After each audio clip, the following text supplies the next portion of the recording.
them for today. Number one, play ball. It's Major League Baseball season, guys. Number two, yours for only $20 billion.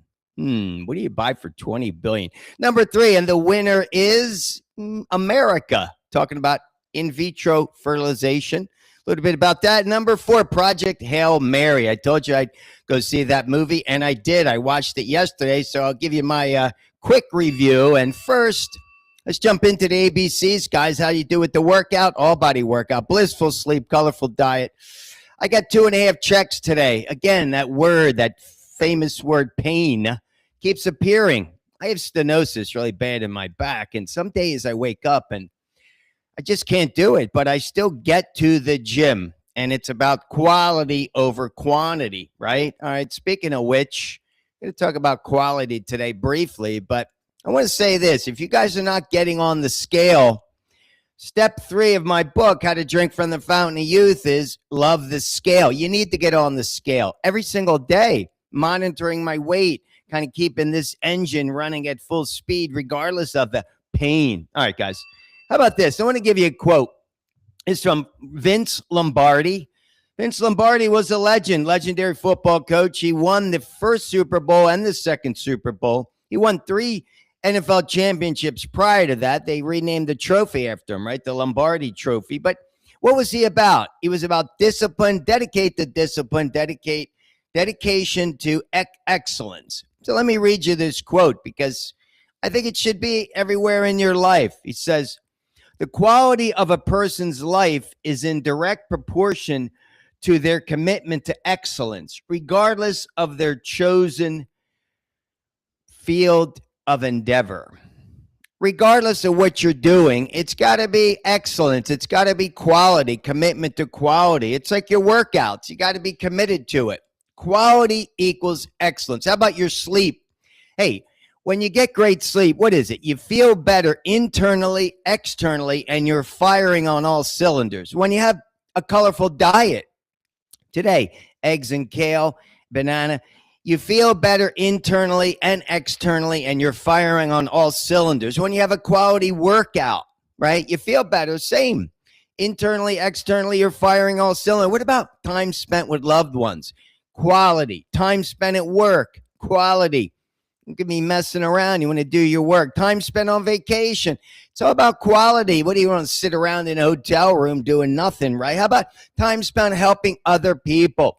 Make it quality. Value your time. Respect your time. That's why when you go into the workout, when you get to the gym, it's like you're in the operating room. Treat it with respect, sincerity, and make it all about quality because you want to improve your time on this planet. Hey, whatever time you have left. For those of us, we do have a lot of time left. Maybe, who knows, 20, 30 years, but quality equals excellence. Stick with that. Great theme. All right, here we go. How about this? Play ball. You guys see that? So tonight starts the 125th season. Major League Baseball started in 1903. Well, it actually started in 1901, but the different leagues merged in 1903. So this begins tonight, New York Yankees versus the San Francisco Giants. I grew up a big Yankees fan and went to a ton of games back in the day. But what do we got? Robots. Talk about quality. Robot umps are going to be able to challenge. Well, they will be doing the challenging of balls and strikes. Now, a pitcher, a catcher, or the batter can challenge. Team gets 2 challenges a game. If they lose, they lose the challenge. If they win the challenge, they keep it. So if you win, you still have 2 left. Okay, they said they used it in the minor leagues last season, and only 1% of pitches were challenged out of total pitches. So that's pretty good. 99% unchallenged. And out of the 1% that was challenged, 50% was overturned.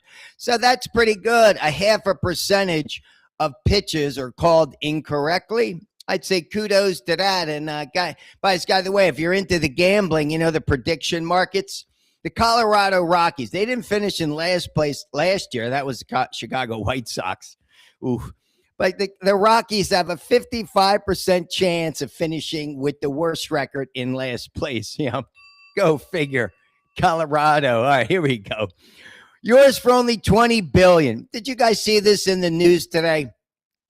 They're building over the next 7 years. They're going to be building a lunar base. You could live on the moon for $20 billion.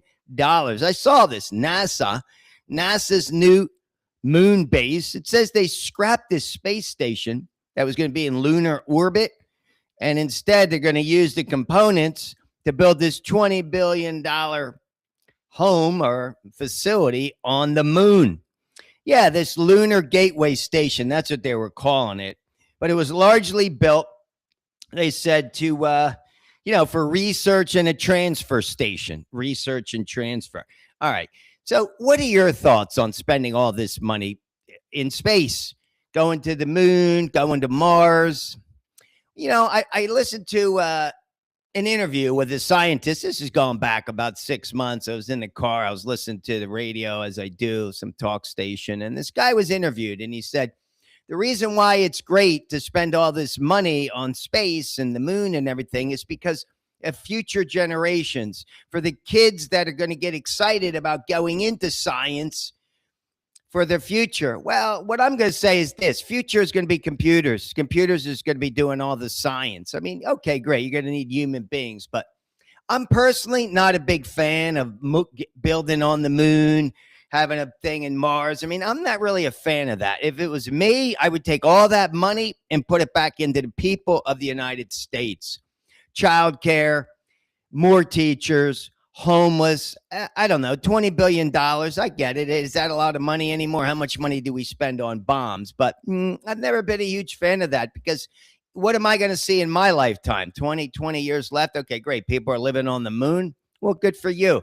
In this movie, you'll see this Project Hail Mary. I guess it does do the same thing, stimulates interest in space. All right, how about this? This is number 3. Here we go. This is another new record. Let's talk about setting a record on spending money in space. How about this? 100,000 babies, more than 100,000. First time ever, more than 100,000 babies were born in vitro fertilization, IVF. Hey, I have friends that did IVF. They waited till they were a little later in life. They did IVF. It costs about $25,000 a cycle, so it's not cheap. It might take 2-3 cycles. Took my friend 3 cycles, but they had a baby. This is the first time ever IVF births surpassed the threshold, and it says it's the highest number recorded since the first American in vitro fertilization occurred back in 1981. Elizabeth Carr was her name. All right, so you know what IVF is? For those who don't, it's a medical procedure in which an egg is fertilized by sperm outside the body. Then it's implanted into the uterus to assist with pregnancy. Okay, they said 3.6 million babies are born every year nationwide. 2024, 3.6. So 3% of those, about 100 grand, was IVF. So this is good because we got this record low infertility rate, right? 1.6 births per woman. It takes 2.1 to replace. So that's the replacement number. It says 2.1. But how about this? In 1963, the year I was born, hey, this weekend's my 63rd B-Day, but 1963, it was 5. That's right. The average woman had 5 children. Now we're at 1.6. Wow. But anyway, IVF is safe and it's effective, according to the American Society for Reproductive Medicine. That's where I got all this data. So, hey, good news, IVF. Keep it coming. Keep it coming. All right, guys, let's talk about Project Hail Mary.